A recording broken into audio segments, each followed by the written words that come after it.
Super, extraordinary, అదిరిపోయిందిగా. ఇంకా చూపిలేదు అయితే ఇప్పుడు చూపించు. మ్యూజిక్ డైరెక్షన్ చేయగలుగుతామా సార్? మ్యూజిక్ చంపేస్తాను సార్. పాటలు ఉన్నాయి కదా, వాటిని రీమిక్స్ చేస్తాను సార్.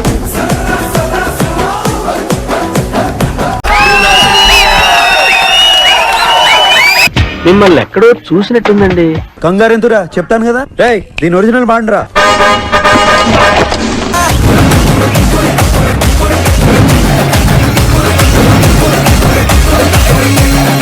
ఎలా ఉందిరా? అదే మనం ఇంత కార్లో ఉన్న పాట సేమ్ సార్. ఆ సీడీ ఇస్తే మనోళ్ళు చరణాలు వేసిస్తారు. ఆ టెంపో ఏంటి, ఈ టెంపో ఏంటి, ఆ ట్యూన్ ఏంటి, ఈ ట్యూన్ ఏంటి, ఆ భాష ఏంటి, ఈ భాష అది ఏంటి? హిందీ అండి, తెలుగు అండి. Super, mind blowing, unbelievable. ఇదిరా ఇంటెన్సిటీ అంటే, ఇదిరా మాడ్యులేషన్ అంటే. ఫుల్ హ్యాపీ దిల్ ఖుష్. ఏయ్ ఏంటిది? మాకేంటిది అంటున్నాను. బుజ్జే ప్రేక్షకుల ముఖ చిత్రాలేంటో ఆనందానికి ఆశ్చర్యానికి మధ్య ఎలిగిపోతుంది. అంతేగా అంతేగా అంటే